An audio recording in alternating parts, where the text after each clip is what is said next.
Today, we travel back to 1850. Mercy Whitfield, a black girl who made the river crossing 14 times. The current ran fierce, the night showed no mercy, and every return trip found her carrying giants. This story weighs heavy. Take a breath, listen close. Before we start, hit subscribe and drop in the comments the city and country you're listening from. Your presence ensures these stories are remembered, not buried. Clears throat, let's begin. In the winter of 1850, along the icy banks of the Ohio River, something impossible unfolded. Night after night, beneath skies so black you couldn't see your own hand, men disappeared from the Kentucky shore and surfaced in Ohio. Large men, powerful men, field hands with shoulders built to haul 200 pounds of cotton. Men who never learned to swim, men who feared the water more than the whip, and every single one was being led by a child. Her name was Mercy Whitfield, 11 years old, 63 pounds, and she would become one of the most successful conductors on the Underground Railroad that history never bothered to record. This is her telling. In 1850, the Ohio River was more than water. It was a dividing line between two realities. To the south, Kentucky, a slave state where people were traded like cattle. To the north, Ohio, a free state where that same person could stroll down the street unchained. The gap between slavery and freedom could measure less than 1,000 feet. But those 1,000 feet of icy, dark, raging water might as well have been an ocean. The river was wild, in spots shallow enough to wade. In others, the current could yank a grown man under in seconds. The bottom was strewn with wreckage, fallen trees, jagged rocks, and the remains of those who tried and perished. Local fishermen knew its perils. They respected it. Many refused to work it after dark, but for enslaved people desperate to be free, the Ohio was the only route. And in 1850, that route turned deadlier than ever. On September 18th of that year, Congress passed the Fugitive Slave Act. This law flipped everything. Before 1850, if an enslaved person reached a free state, they had a fighting chance. The law was messy, enforcement uneven. Many northern towns refused to cooperate with slave catchers. The Fugitive Slave Act wiped all that out. Under this new law, federal commissioners were placed in every county to judge runaway cases. They earned 10 arson and CNTB at CKTOBOND BU and Lalai tard 10 for every person sent back to bondage, but only 5 if they freed them. The financial nudge was obvious. The law also forced ordinary citizens to help catch runaways. Refuse, and you faced a $1,000 fine and 6 months in jail. Help a runaway, and you risked even worse. Overnight, the entire North became a hunting ground. Professional slave catchers poured across the Ohio River. They set up camps on the banks, paid informants in free black communities. They watched the roads, the bridges, the ferries. They knew desperate people would attempt desperate things, and they were ready. In Ripley, Ohio, a small town directly across from Kentucky, the slave catchers were especially busy. Ripley had a name. It was known as a major Underground Railroad hub. The town sat on a bluff overlooking the river, and atop that bluff stood a house with a lantern burning every night. That lantern was a signal. It told runaways on the Kentucky side that help waited. The slave catchers knew about that lantern. They watched it. They counted the people climbing the hill. They waited. But they never truly watched the water itself. Not the way they should have. 3 miles downstream from Ripley, where the Ohio bent sharply west, lay a stretch locals called the Devil's Elbow. The current there was odd. It pushed against itself, forming eddies and whirlpools that could send a boat spinning. The banks were choked with willows whose roots reached into the water like grasping fingers. During spring floods, debris piled up against those roots, creating underwater traps that could snag a swimmer and hold them down until they drowned. Nobody crossed at the Devil's Elbow. Too dangerous. The slave catchers didn't even bother patrolling it. That was their error. Because there was one person who knew the devil's elbow better than anyone alive. One person who had spent years studying its currents, memorizing its hidden routes, learning which rocks held firm and which would give way. One person who could feel her way through its darkness blind. That person was an 11-year-old girl named Mercy. Mercy Whitfield was born in 1839 on a tobacco plantation 12 miles south of the river. The plantation belonged to a man named Cornelius Whitfield, a third-generation Kentucky farmer whose family had grown tobacco since before the Revolution. The Whitfield place wasn't the largest, but it was comfortable.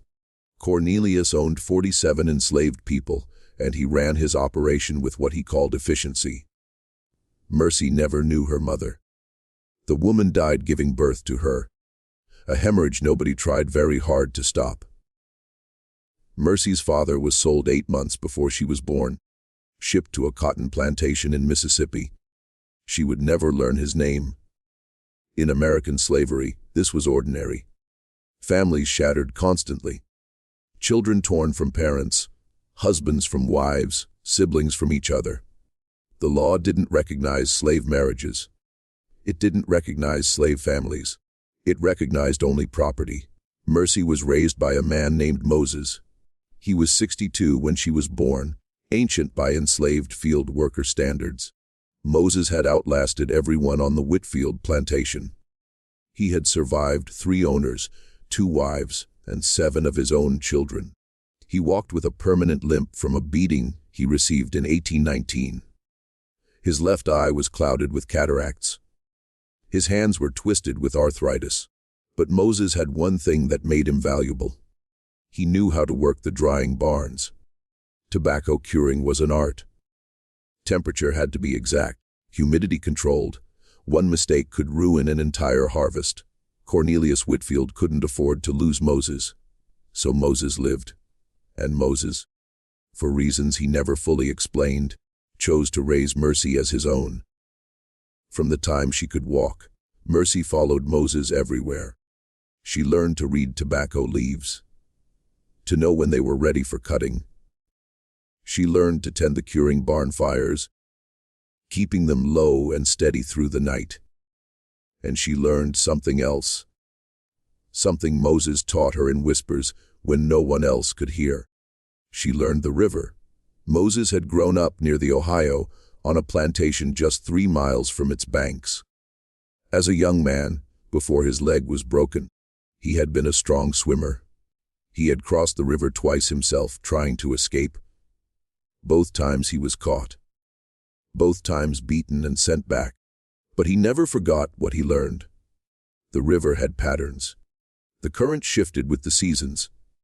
The bottom changed, but not randomly. There were paths through the water. Places where a person could walk, if they knew where to step. Moses had mapped those paths in his mind over 40 years of watching, and he passed that map to Mercy. Why did he teach her? Maybe he saw something in her that reminded him of himself. Maybe he wanted his knowledge to survive even if his body didn't. Maybe he simply loved her. And love makes people do things that logic can't explain. Whatever the reason, by the time Mercy was 9, she knew the devil's elbow better than the plantation where she lived. She would sneak out at night, moving through the tobacco fields like a shadow. She would reach the river and wade in, feeling the current against her legs. She learned which rocks were safe. She learned where the bottom dropped away. She learned to read the water's surface. Ripples that meant danger, smooth patches that meant safety. The cold didn't bother her. Her body was small, but tough. Years of labor had hardened her in ways most children never experience. She could hold her breath for nearly 2 minutes. She could float on her back for hours. She could move through water without a sound. By the time she was 10, Mercy had crossed the river alone, not to escape. That wasn't the point. She crossed to prove she could. Then she crossed back. She stood on the Kentucky bank in the darkness, water dripping from her thin dress, and she smiled. She had found something that belonged only to her. The year 1850 changed everything. The Fugitive Slave Act arrived in September, and by October, the Whitfield plantation buzzed with news. Cornelius Whitfield read the new law with satisfaction. He had lost 3 enslaved people to runaways over the past decade and never recovered any. Now, he believed the tide was turning. His son, Thomas Jr., was even more eager. Thomas was 19 and had grown up watching his father run the place. He was desperate to prove himself. He was also cruel in ways his father was not. Cornelius Whitfield used violence as a tool. He beat enslaved people when he thought it necessary for discipline. He didn't particularly enjoy it. It was just business. Thomas was different. Thomas enjoyed it. He hunted for reasons to punish. He invented infractions. He lingered over whippings, watching skin split, listening to screams. The enslaved on the Whitfield plantation had learned to fear Thomas even more than his father. In November 1850, Thomas made an announcement. He had heard rumors that some enslaved people were planning to run. He didn't know who. He had no proof. But he intended to send a message. He chose Moses. The official reason was theft. Thomas claimed Moses had stolen food from the main house. A lie. Everyone knew it was a lie. Moses hadn't left the curing barns in weeks. But the truth didn't matter. The message mattered. They tied Moses to a post in the yard where everyone could see. Thomas administered the beating himself. He used a whip with a braided leather tip, the kind that cuts deep. He gave Moses 30 lashes. For a younger man, it would have been agony but survivable. For a 62-year-old with arthritis and a bad leg, it was nearly fatal. Moses survived, but barely. He spent 3 weeks in his cabin, too weak to move. Mercy cared for him, bringing water and food, cleaning his wounds with rags soaked in salt water. She sat beside him at night and listened to his breathing, terrified each breath might be his last. During those 3 weeks, Cornelius Whitfield made a decision. Moses was no longer productive. The beating had broken something in him. He would never work the curing barns again. And a slave who couldn't work was a slave who needed to be sold. Cornelius found a buyer in Mississippi, a cotton planter named Richardson, always looking for cheap labor. Richardson didn't care that Moses was old and broken. He would work Moses until he died, then buy another. That was how cotton plantations operated. The sale was scheduled for December 15th. Mercy learned about it on December 8th. She overheard 2 house servants talking. Moses had 7 days. That night, Mercy made a decision that would define the rest of her life. She was going to save him. The plan was simple because it had to be. Mercy had no resources, no allies, no experience. She had only her knowledge of the river and her determination to use it. Moses couldn't walk well. He certainly couldn't run. He couldn't swim. He couldn't fight. He was, in every practical sense, helpless. But Mercy had spent 2 years studying the devil's elbow, and she knew something no one else knew. At the sharpest point of the curve, where the current pushed hardest against the western bank, there was a sandbar. It sat about 3 feet below the surface, invisible unless you knew exactly where to look, and that sandbar created a path. The path was narrow, in some places only 18 inches wide. A grown man would have to walk carefully, placing each foot exactly right. One wrong step, and the current would sweep him away. But if he followed the path exactly, if he trusted the person guiding him, he could cross the river without swimming a single stroke. The water would never rise above his chest. Mercy had walked that path dozens of times. She knew every inch. She knew where the sandbar dipped and where it rose. She knew where rocks jutted up and where mud would try to suck your feet down. She could walk it blindfolded. The question was whether Moses could walk it at all. On the night of December 12th, 3 days before he was scheduled to be sold, Mercy put her plan into action. She waited until the plantation was asleep. The main house went dark around 10:00. The overseer's cabin followed an hour later. By midnight, the only sounds were the wind in the tobacco fields and distant barking dogs.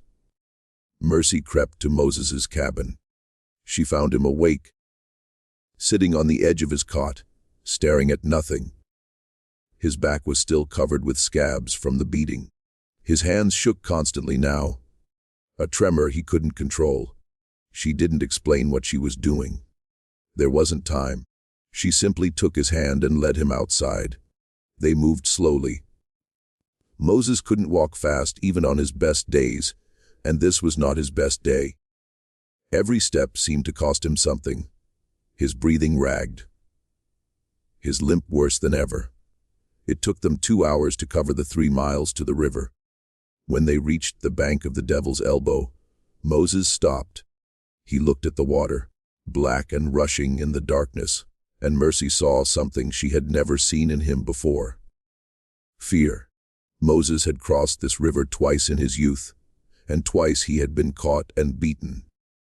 The river meant pain to him. The river meant failure. Looking at it now, old and broken, he couldn't imagine crossing again. Mercy squeezed his hand. She didn't say anything. She didn't need to. She simply stepped into the water and pulled him with her. The cold hit them immediately.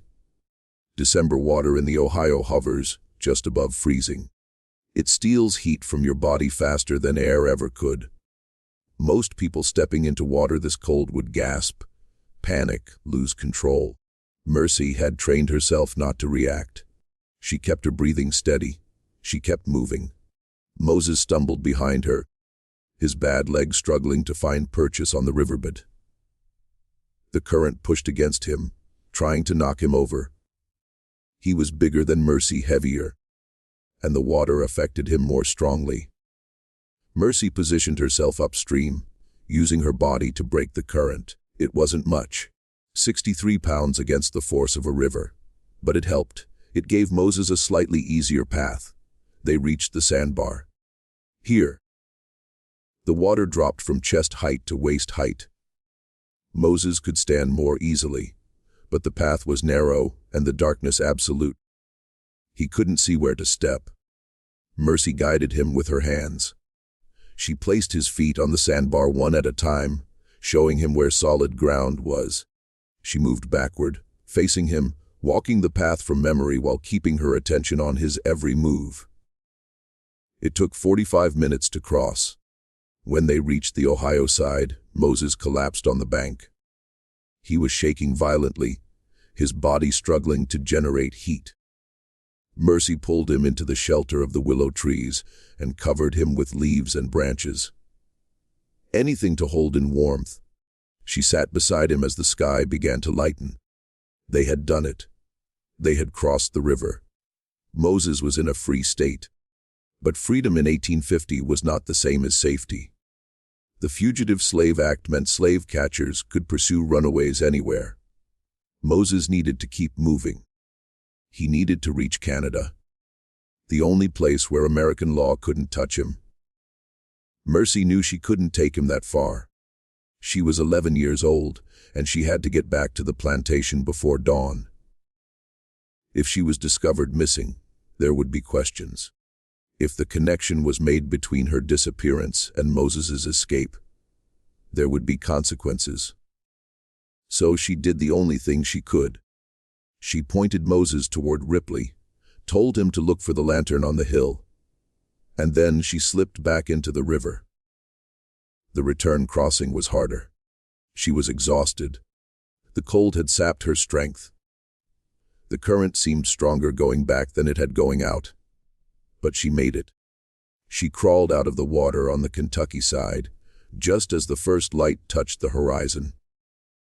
She was shaking so badly she could barely walk. Her fingers had turned white. Her lips were blue. She made it back to the slave quarters and collapsed on her cot, pulling her thin blanket over her wet clothes. When the overseer came through at dawn to wake the workers, Mercy was lying in her bed, apparently asleep. No one suspected a thing. 3 days later, when Cornelius Whitfield discovered that Moses was gone, he was furious. He sent riders in every direction. He hired slave catchers. He offered a reward of 2,000, a significant sum in 1850. They never found Moses. Months later, through Mercy heard the whispered network of enslaved communication that Moses had made it to Canada. He was living in a small town called St. Catharines, working as a carpenter's assistant. He was free. Mercy had done the impossible. She had guided a broken old man across one of the most dangerous rivers in America, in the middle of winter, in total darkness. And she realized she could do it again. Word spread quietly through the Whitfield plantation and beyond. There was a way across the river, a path the slave catchers didn't know about. Someone who could guide you. Nobody knew the guide was an 11-year-old girl. The people who came to her saw only a child. They didn't expect anything. That was part of what made it work. The second crossing came in January. His name was Samuel. He was 28 years old, 6'4" tall, and weighed 240 pounds. He worked in the tobacco fields alongside 30 other men, and he had hands large enough to wrap entirely around a fence post. Samuel had tried to escape twice before. Both times he had tried to cross the river by swimming. Both times the current had overwhelmed him. He nearly drowned the second time, pulled from the water by slave catchers who beat him unconscious and returned him to his owner. Samuel was terrified of water. The very sight of the river made him shake. But he was more terrified of spending the rest of his life in chains. When he heard about the path at the Devil's Elbow, he sought out the person who knew it. He found Mercy. At first, he didn't believe it. He looked at this small girl, this child, and he couldn't imagine that she held his freedom in her hands. But Mercy spoke with a certainty that made him listen. She described the path in detail. She explained how the current moved, where the sandbar lay, how deep the water would be at each point. She spoke like someone who had done this before, because she had. They crossed on a night with no moon. The darkness was so complete that Samuel couldn't see Mercy standing right in front of him. He could only feel her hand holding his, pulling him forward. He was shaking before they even reached the water. When his feet touched the cold current, he almost turned back. Everything in his body screamed at him to run away from the river, not into it. But Mercy held his hand, and she didn't let go. Step by step, she guided him across. When the water reached his chest, she felt his grip tighten in panic. She squeezed back, steady and calm. She kept moving. She didn't hesitate. Samuel was bigger than Moses, heavier, harder to guide. The current pushed against him like a living thing. Twice he stumbled. Twice Mercy caught him, her small hands gripping his arm with surprising strength. It took over an hour to cross. When Samuel reached the other side, he fell to his knees and wept.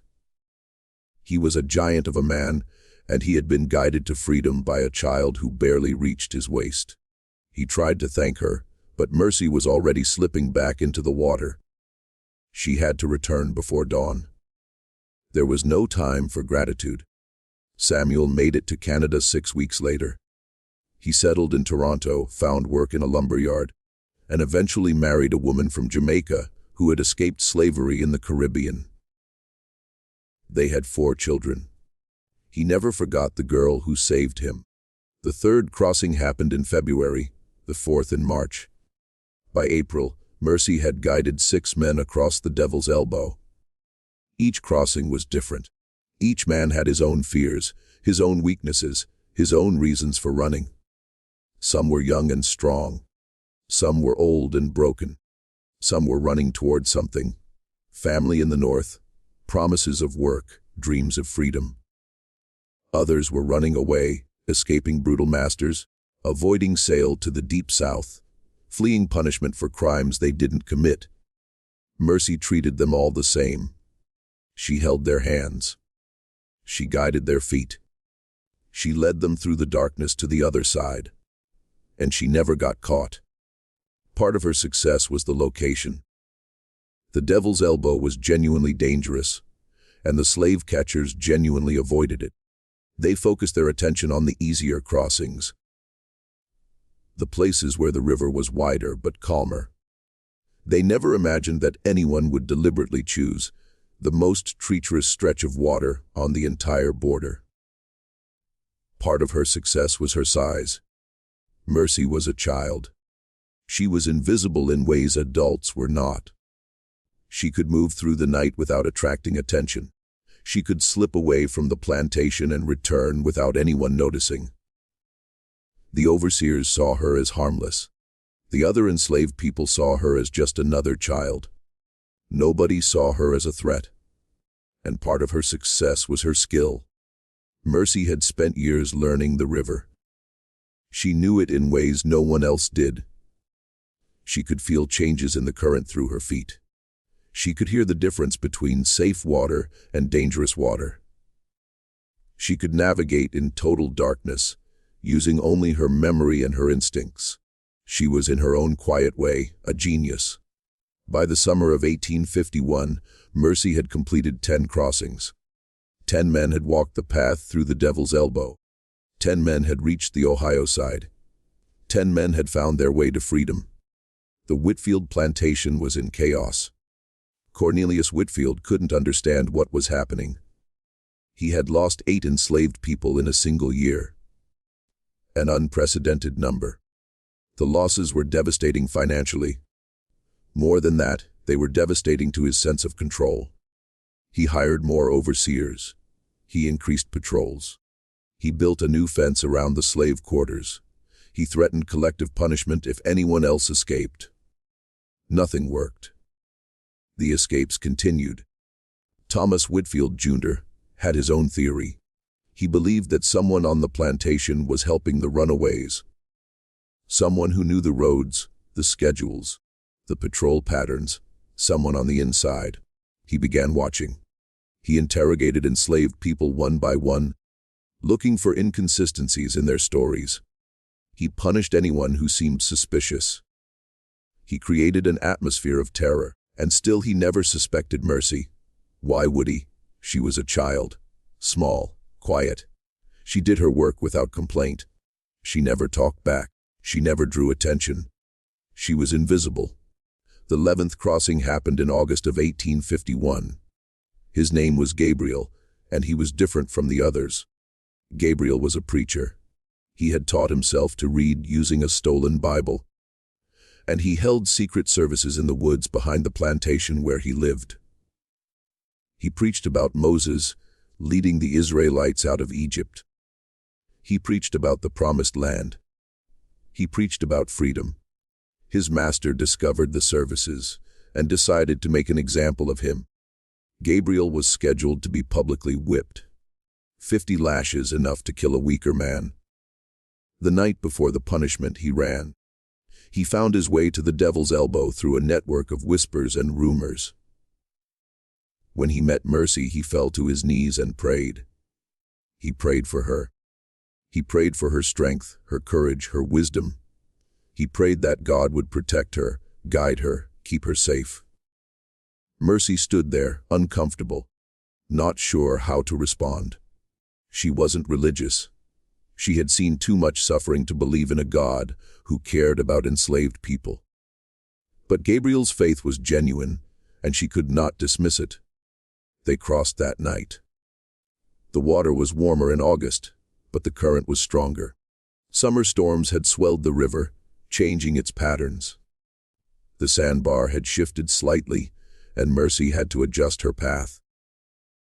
Gabriel followed her with absolute trust.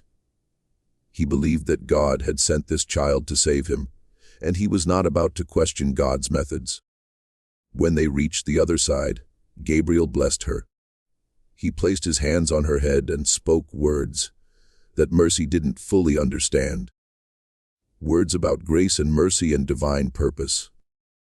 Then he disappeared into the darkness, heading north toward the lantern on the hill. Gabriel made it to Canada.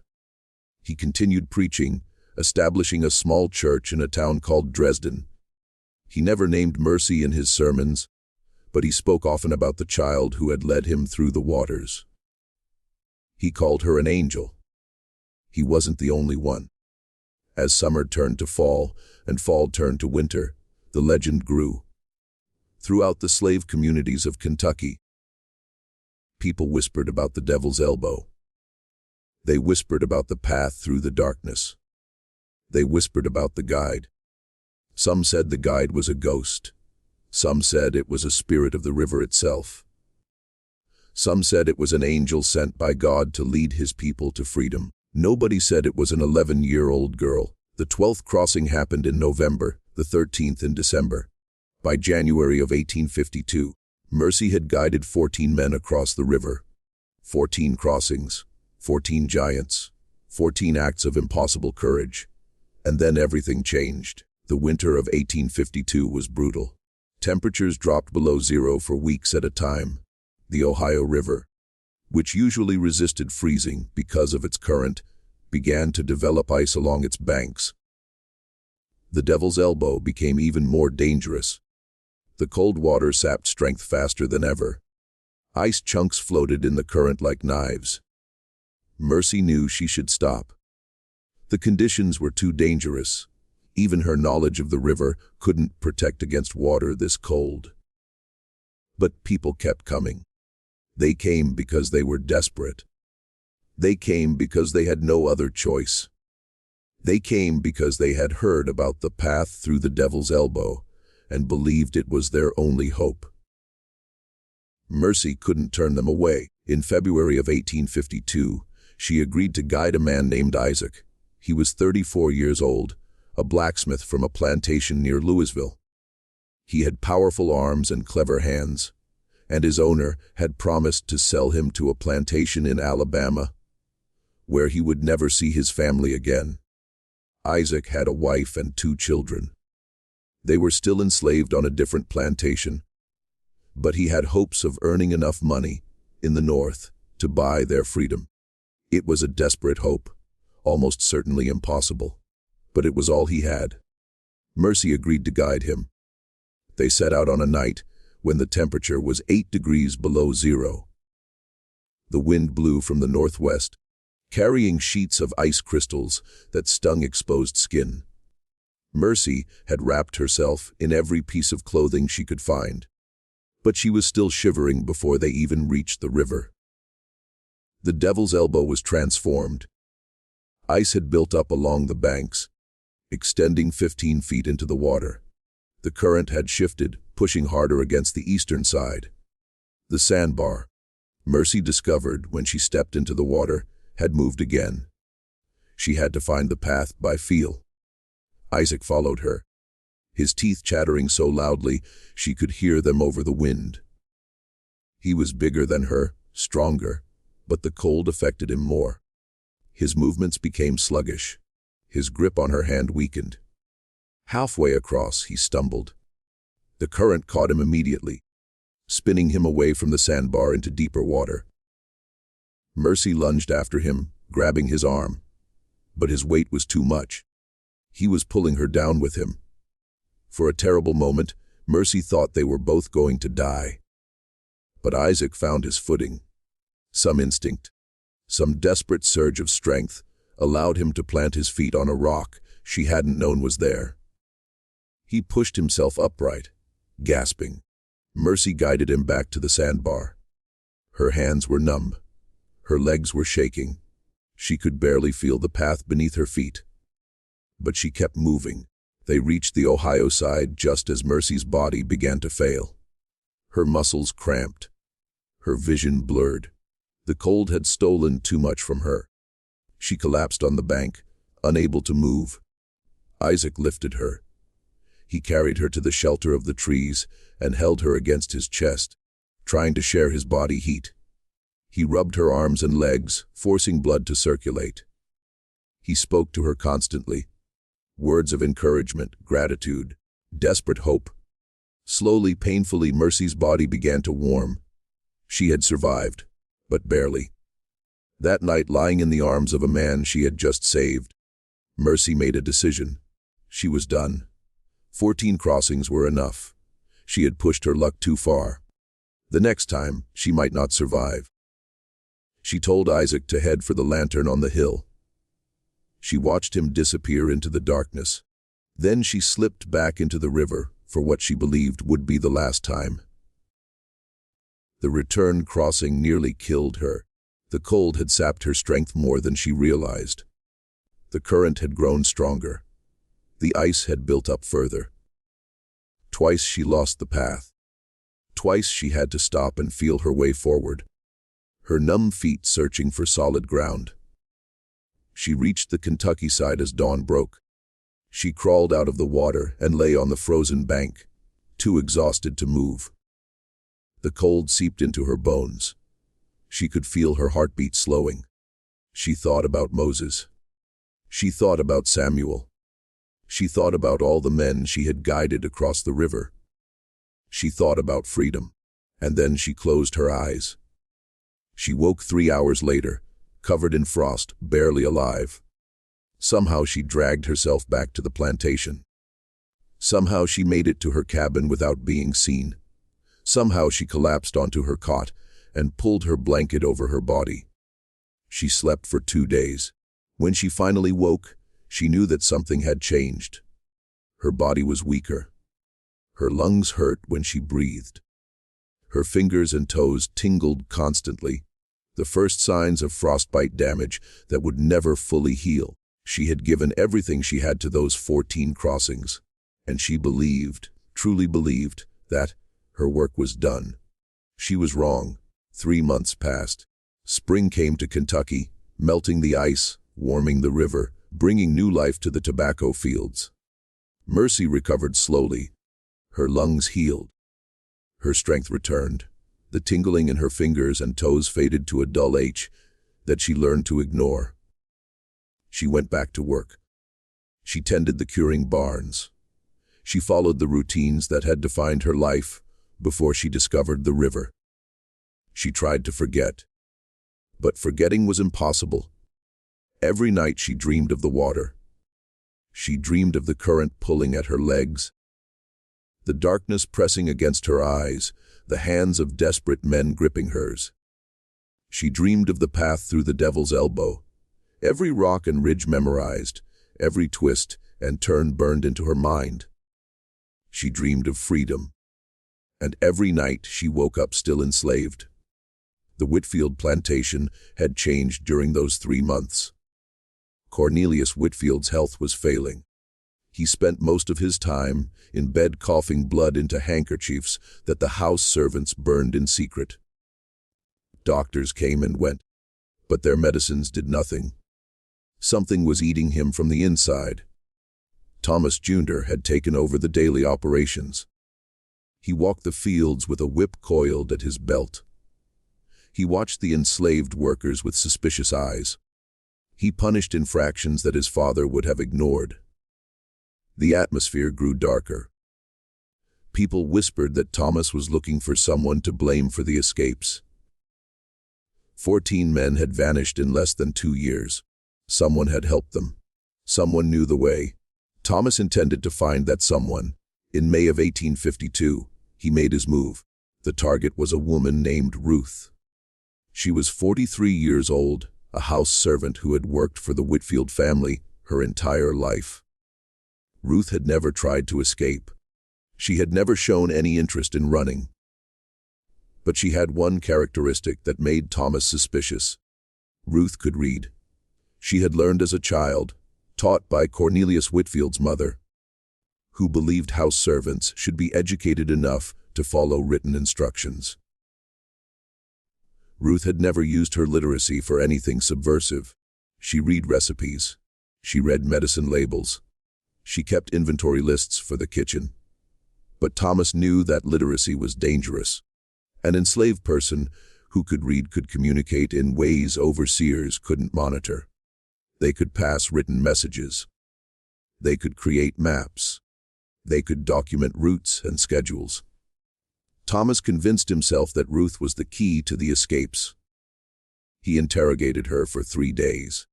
He asked about the missing men. He asked about the river. He asked about the Underground Railroad. Ruth knew nothing. She had nothing to tell him. But Thomas didn't believe her. On the 3rd day, he brought out the whip. Mercy watched from the doorway of the curing barn. She was too far away to hear what was being said, but she could see everything. She saw Thomas raise the whip. She saw Ruth fall to her knees. She saw the first stroke land across her shoulders. Ruth screamed. The sound carried across the plantation, sharp and terrible. It was the sound of innocence being punished, of cruelty exercising its power simply because it could. Thomas whipped Ruth 30 times. When he was finished, she lay in the dirt, barely breathing. Her dress was soaked with blood. Her back was a ruin of torn flesh. Thomas stood over her, coiling his whip, and announced to everyone watching that this was what happened to people who helped runaways. He didn't care if Ruth was innocent. He wanted to send a message. The message was received. That night, Mercy lay in her cabin and stared at the ceiling. Her hands shook. Her jaw was clenched so tight her teeth ached. Ruth had done nothing.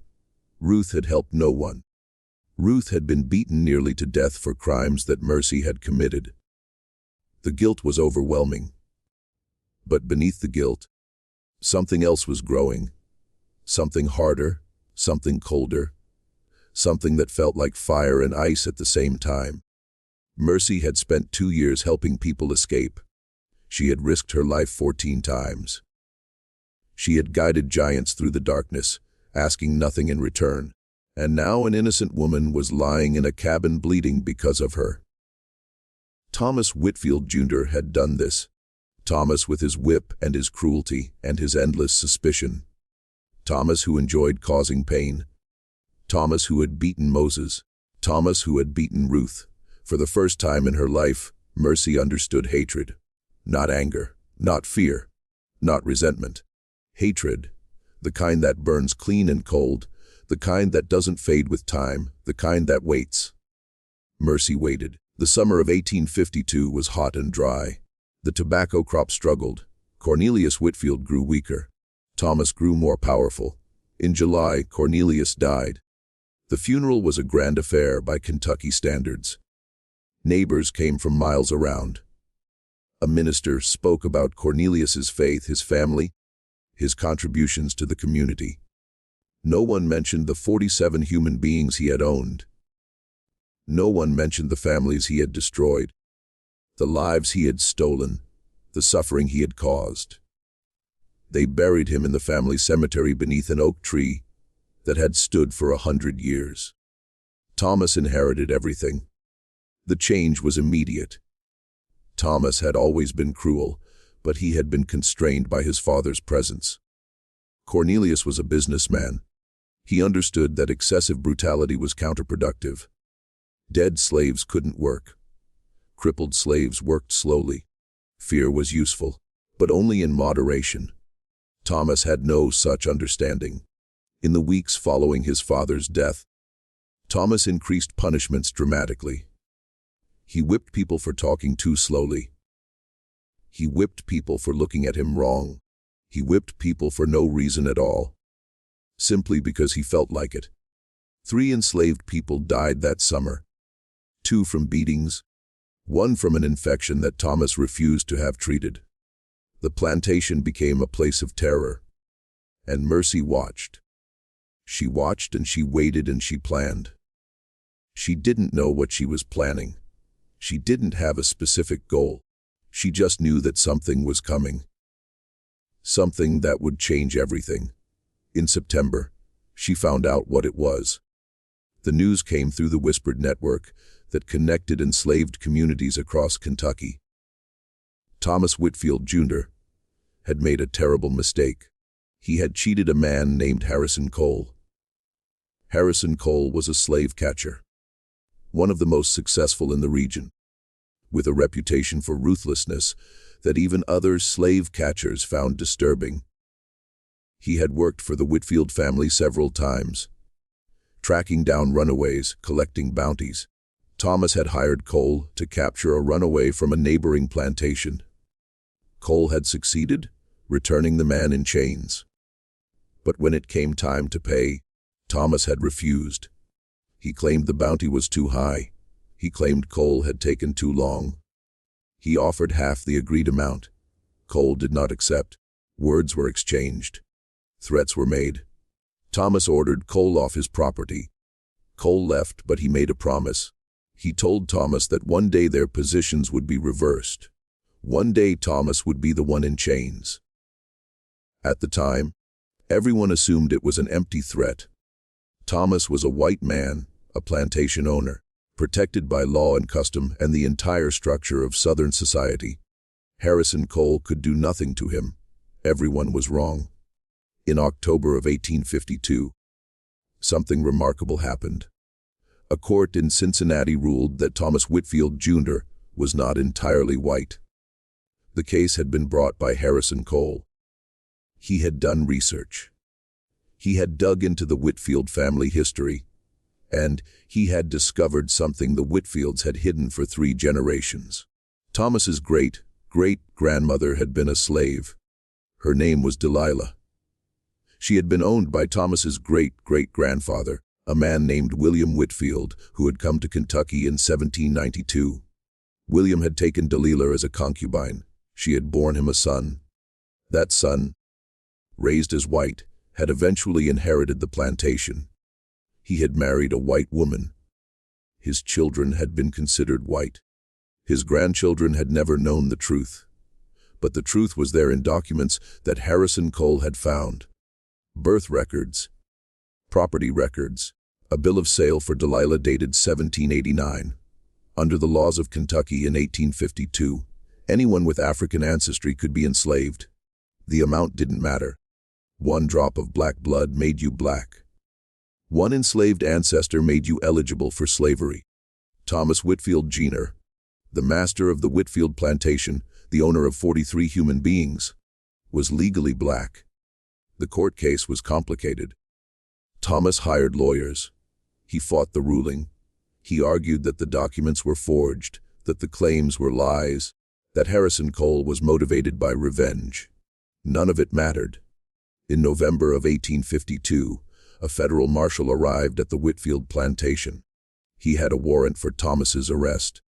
Under the Fugitive Slave Act, the same law that Thomas had used to terrorize runaways, Thomas himself was now considered a fugitive. Harrison Cole had purchased the rights to Thomas from a man in Virginia who claimed descent from William Whitfield's legitimate children. The claim was dubious at best. It probably wouldn't have held up under careful scrutiny. But the federal commissioner didn't scrutinize carefully. He received his 10 and signed the warrant. Thomas was arrested in his own parlor. They put him in chains. The same kind of chains he had used on the people he owned. They loaded him into a wagon. They drove him toward the river. Harrison Cole intended to take Thomas south. He intended to sell him to a cotton plantation in Mississippi. The same fate Thomas had planned for Moses 2 years earlier. But Cole made a mistake. He underestimated the river. The crossing point Cole chose was 3 miles upstream from the Devil's Elbow, at a place where ferries normally operated. But it was November, and the ferrymen had gone home for the night. Cole decided to wait until morning. He made camp on the Kentucky side, within sight of the water. That night, a storm hit. It came from the northwest, fast and violent. The wind tore through the trees. The rain fell in sheets. The Ohio River, already swollen from autumn rains, rose 6 inches in 3 hours. Cole's camp was destroyed. His horses panicked and ran. His supplies were scattered. And Thomas, still in chains, was swept into the water. The current carried him downstream. It carried him toward the Devil's Elbow. Mercy was awake when the storm hit. She had been awake for hours, lying in her cabin, thinking about everything that had happened. She heard the wind. She heard the rain. She heard something else beneath it all. She heard the river calling. She didn't decide to go. Her body simply moved. She pulled on her clothes, slipped out of the cabin, and walked through the storm toward the water. She reached the Devil's Elbow just as the first light of dawn began to filter through the clouds. The storm was passing, but the river was chaos. The current was faster than she had ever seen it. Debris was everywhere. Logs and branches and pieces of buildings torn from upstream communities. And there, caught in the willow roots on the Kentucky side, was Thomas Whitfield, Jr. He was barely conscious. The chains on his wrists had tangled in the roots, holding him in place while the current tried to pull him under. His face was bloody. His clothes were torn. He was shivering so violently that Mercy could see it from 30 feet away. She stood on the bank and watched him. He didn't see her at first. He was focused on the water, on the chains, on the desperate struggle to keep his head above the surface. His strength was failing. Another few minutes and he would go under. Mercy could let him die. The thought was clear and cold. She could stand here and watch. She could let the river do what she had dreamed of doing for months. Thomas Whitfield, Jr., the man who had beaten Moses, who had beaten Ruth, who had made the plantation a place of terror, would simply vanish beneath the water. No one would know she was here. No one would blame her. The river would keep its secrets. She took a step closer.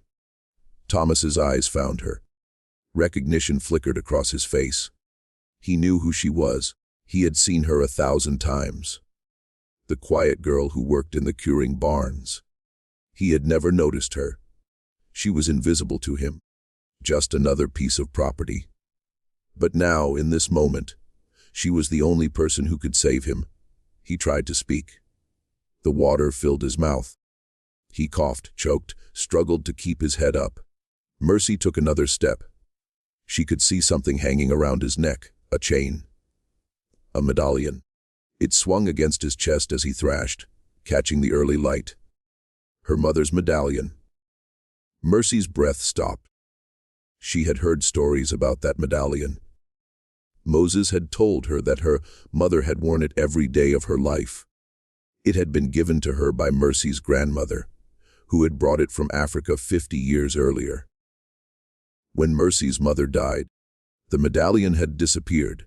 Now Mercy knew where it had gone. Thomas had taken it, or his father had taken it.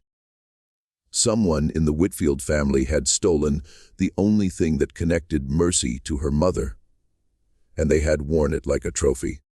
The hatred flared again, hotter than before. She could let him die. She could let the medallion sink with him, lost forever. It would be justice. It would be revenge, but it wouldn't bring the medallion back. Mercy made her decision.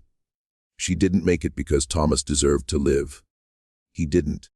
She didn't make it because she was merciful. She wasn't. She made it because she wanted something, and the only way to get it was to save the man who had taken it. She stepped into the water. The current hit her immediately, stronger than anything she had felt before. The storm had transformed the river into something wild and angry. The path she knew, the sandbar through the Devil's Elbow, was gone. The flood had reshaped everything. She pushed forward anyway. She reached Thomas and grabbed the chains that bound his wrists. The metal was cold. His hands were blue. He was looking at her with an expression she had never seen on his face before. Fear. Not the kind of fear that comes from physical danger, something deeper. Thomas was afraid of her. He was afraid of this 11-year-old girl who had appeared from nowhere and was now holding his life in her hands. Good, Mercy thought. She pulled at the chains, trying to free them from the roots. They were tangled tight. She had to work at each link, finding where it had wrapped around branches and unwinding it carefully. Thomas watched her. He didn't speak. He couldn't speak, but his eyes never left her face. The water was rising. The current was growing stronger. Mercy's fingers were going numb. She freed the last chain. Thomas sagged against her, his weight nearly pulling them both under. She braced herself, found her footing, started to move. The path was gone, but the river was still the river. Mercy could feel its patterns even in the chaos. She could sense where the current was strongest and where it eased. She could find the places where the bottom was solid. She started to cross. It was nothing like her previous crossings. There was no sandbar to follow. There was no memorized path. There was only the water and her instincts, and the weight of a man who had spent his life causing pain. Thomas tried to help. He tried to walk to support his own weight, but the chains made it impossible. His arms were pinned in front of him. His balance was destroyed. He stumbled constantly, and every stumble pulled at Mercy's strength. Halfway across, she felt her body starting to fail. The cold was stealing her heat. The current was stealing her energy. Thomas was stealing her will. She thought about letting go. She thought about slipping beneath the surface and letting the river take her. It would be easy. It would be peaceful. But she thought about the medallion. She thought about her mother, a woman she had never known, who had died giving her life. She thought about Moses, who had raised her, who had taught her the river. She thought about all the men she had guided to freedom, giants who had trembled in the darkness until she took their hands. She was not going to die here. She was not going to let Thomas take anything else from her. She kept moving. The Ohio side appeared through the rain like a dream. Mercy had stopped believing it was real. She had started to think the crossing would never end, that she would be walking through this terrible water forever. But there it was. Solid ground. Freedom. She dragged Thomas onto the bank. She collapsed beside him, her chest heaving, her body shaking. The rain was still falling, but softer now. The storm was passing. Thomas lay on his back, staring at the sky. His breathing was ragged. His skin was gray. He looked like a man who had already died and simply hadn't noticed yet. Mercy sat up. She reached for the chain around his neck. She found the medallion and pulled it over his head. He didn't resist. He was too weak to resist anything. She held the medallion in her palm.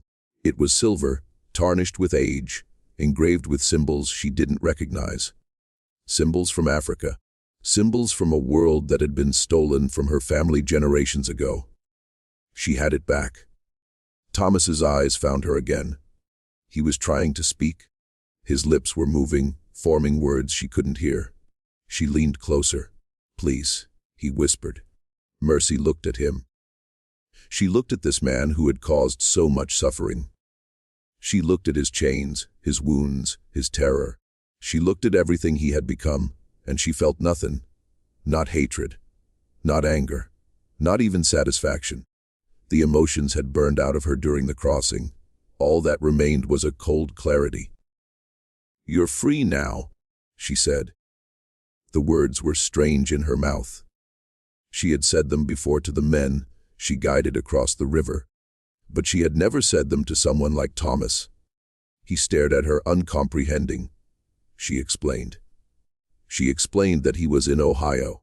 She explained that under Ohio law, he was a free man. She explained that the chains on his wrists didn't matter, because no one in this state would recognize Harrison Cole's claim. She explained that she had saved his life, and then she explained what that meant. "You owe me everything," she said. "Your breath, your heartbeat, the blood in your veins. I gave you all of it. You will live the rest of your life knowing that a slave girl pulled you from the river. You will wake up every morning and remember that you exist because I chose to let you exist." Thomas was crying. The tears cut tracks through the dirt on his face. He was shaking, and not just from the cold. "That's your punishment," Mercy said. "Not death, not pain. Knowing, every day, forever." She stood up. Her legs were weak, but they held her. She looked down at Thomas one more time. "Go north," she said. "Go to Canada. Start over. Try to become someone worth saving." And then she turned and walked back toward the river. Thomas called after her. He called her name. He begged her to wait. She didn't look back. The return crossing was easier than it should have been. The storm had passed completely now, and the river was calming. The current was still strong, but manageable. Mercy found her way back to the Kentucky side without incident. She reached the plantation just as the sun was rising.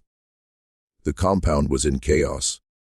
News of Thomas's arrest had spread. The enslaved people didn't know what would happen next.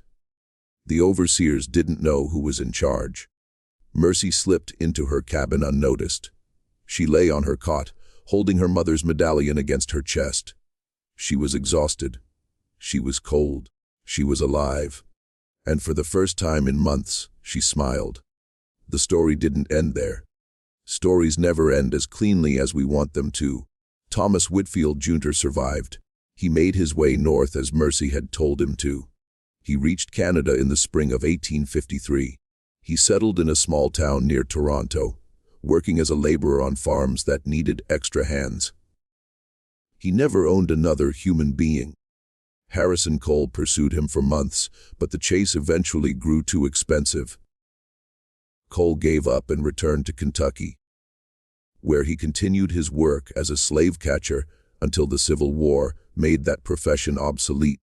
The Whitfield plantation fell into confusion after Thomas's disappearance. Without an heir, the property was claimed by distant relatives who had no interest in running it. They sold the enslaved people to various buyers across the South. They sold the land to a neighbor. Mercy was sold to a plantation in Tennessee. She was 12 years old. But Mercy was not finished. She had crossed the river 15 times. She had guided 14 men to freedom. She had saved the life of her worst enemy and turned that salvation into the ultimate revenge. She knew things that no one else knew. She knew how to read the water. She knew how to move in darkness. She knew how to become invisible.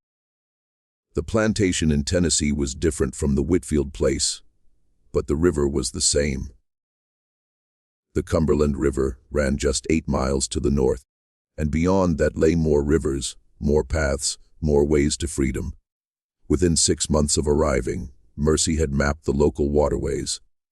Within a year, she had made contact with the Underground Railroad network in Nashville.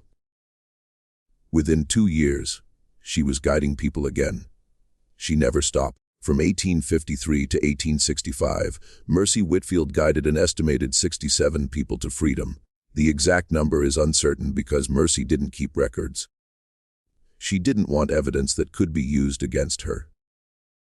But the people she saved remembered. They remembered the small woman who appeared in the darkness. They remembered her steady hands and her calm voice. They remembered following her through waters that should have killed them. Trusting her completely, arriving on the other side alive. They called her by many names: the river ghost, the water angel, Moses' daughter. She answered to all of them. When the Civil War began in 1861, Mercy was 22 years old. She had been enslaved her entire life. She had risked death more times than she could count. She had seen things that would have broken most people. She was not broken. In 1863, the Emancipation Proclamation changed everything. Suddenly, the river crossings weren't just escapes. They were migrations. Thousands of enslaved people walked off plantations across the South, heading north toward freedom. Mercy helped as many as she could. After the war ended, she settled in Cincinnati, just across the river from Kentucky. She lived in a small house near the waterfront. She worked as a laundress, washing clothes for wealthy families who never knew that the quiet woman scrubbing their linens had once been the most effective conductor on the Underground Railroad. She never married. She never had children. She never talked about her past with strangers. But sometimes, late at night, people would knock on her door. They would be the children and grandchildren of men she had saved. They would come with questions, with gratitude, with stories they wanted to share. Mercy would listen. She would nod. She would show them her mother's medallion, still hanging around her neck after all those years. And sometimes, very rarely, she would tell them about the river. She would tell them about the Devil's Elbow and the sandbar that no one else could find. She would tell them about the cold and the darkness, and the current that tried to pull you under. She would tell them about the giants who trembled with fear, until a small girl took their hands. She would tell them about the 15 crossings, 14 times for freedom, 1 time for revenge. Mercy Whitfield died in 1903 at the age of 64. She was buried in the United American Cemetery in Cincinnati, in a section reserved for African Americans. Her gravestone says simply her name and her dates. It doesn't mention the river. It doesn't mention the crossings. It doesn't mention any of the things she did. But the people who knew her remembered. They remembered her hands, scarred from frostbite, steady as stone. They remembered her eyes, dark and deep, seeing things that others couldn't see. They remembered her voice, soft but certain, saying, "Follow me, I know the way." The Ohio River still flows past Cincinnati. It still curves and bends, creating eddies and currents that can trap the unwary. The Devil's Elbow is gone now, eroded away by 150 years of floods and droughts. The sandbar that Mercy knew has vanished beneath layers of silt. But the water remembers. Every drop that passes that stretch of river carries a memory of the people who crossed it. Every ripple echoes with their footsteps. Every wave whispers their names. 14 giants who walked to freedom through the darkness. One enemy who learned that mercy could be the cruelest punishment of all. And one girl, small and brave and impossible, who changed the world one crossing at a time. They built a system designed to crush people like her. They built laws and chains and whips. They built an entire economy on the idea that some people were property and some people were owners. Mercy Whitfield looked at that system and found its weakness. The system was afraid of the river. The system avoided the dangerous places, the unpredictable waters, the paths that required courage and skill and faith. Mercy wasn't afraid. She made the river her weapon. She turned the thing they feared into the thing that set people free. She took children across, men who had never learned to swim, grandparents who could barely walk. She took them all, and she never lost a single one. That was her gift. That was her genius. That was the thing that no amount of cruelty could take away from her. The ability to find a path where others saw only danger. The courage to walk it in the darkness. The faith to keep walking even when her body failed. History doesn't remember Mercy Whitfield. You won't find her name in the textbooks. You won't see her face in the museums. The records were never kept, or they were destroyed, or they simply never existed in the first place. But history doesn't remember most of the people who made it. It doesn't remember the children who carried messages. It doesn't remember the women who hid runaways in their cellars. It doesn't remember the men who walked 1,000 miles in the wrong direction just to throw the slave catchers off the trail.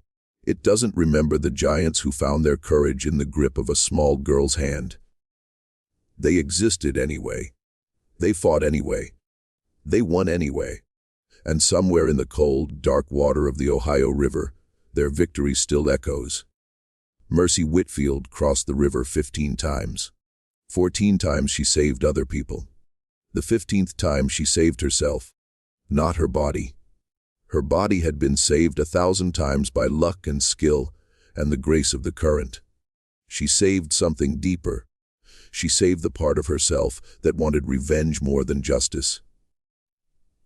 She saved the part that wanted to watch Thomas Whitfield drown. She saved the part that would have become a monster if she had let it. She pulled her enemy from the river. She gave him his life. And then she gave him something worse. She gave him the truth. The truth that he owed everything to a person he had spent his life despising. The truth that his survival depended on the mercy of someone he had never considered fully human. The truth that the system he had built his identity on was a lie, and that lie had been exposed by an 11-year-old girl standing on a riverbank in the rain. That was the real crossing. Not from Kentucky to Ohio. Not from slavery to freedom. From hatred to something else. Something harder to name. Something that looked like peace. Mercy Whitfield was 11 years old when she first crossed the river. She was 64 when she died. Still wearing her mother's medallion. Still living within sight of the water that had shaped her life. In between, she became something that the slave catchers and the overseers and the plantation owners never expected. She became unstoppable. Not because she was strong. There were people stronger than her. Not because she was fast. There were people faster than her. Not because she was lucky. Luck runs out eventually. She was unstoppable because she understood something that her enemies never figured out. The river wasn't the obstacle. The river was the path. And once you understood that, once you really understood it, nothing could stand in your way. 14 giants walked across the Ohio River on a path that shouldn't have existed. Guided by a child who shouldn't have known it was there. One man was pulled from the water by the person he had hurt the most. Saved by a mercy he had never shown to anyone. And one girl, born into slavery, raised in darkness, taught by a broken old man who loved her like a daughter, changed everything. She didn't change the laws. The laws changed later. Written by people who never knew her name. She didn't change the system. The system collapsed under its own weight, brought down by a war that killed 600,000 people. She changed the people. One crossing at a time. One life at a time. One step at a time through the cold, dark water. That's how the world really changes. Not through speeches and proclamations. Through small acts of impossible courage, repeated over and over until the impossible becomes inevitable. Mercy Whitfield knew this. She lived it. She proved it with every crossing. And now, more than 150 years later, her proof still stands. The river flows on. The water is different. Every molecule replaced 1,000,000 times over. But the shape remains.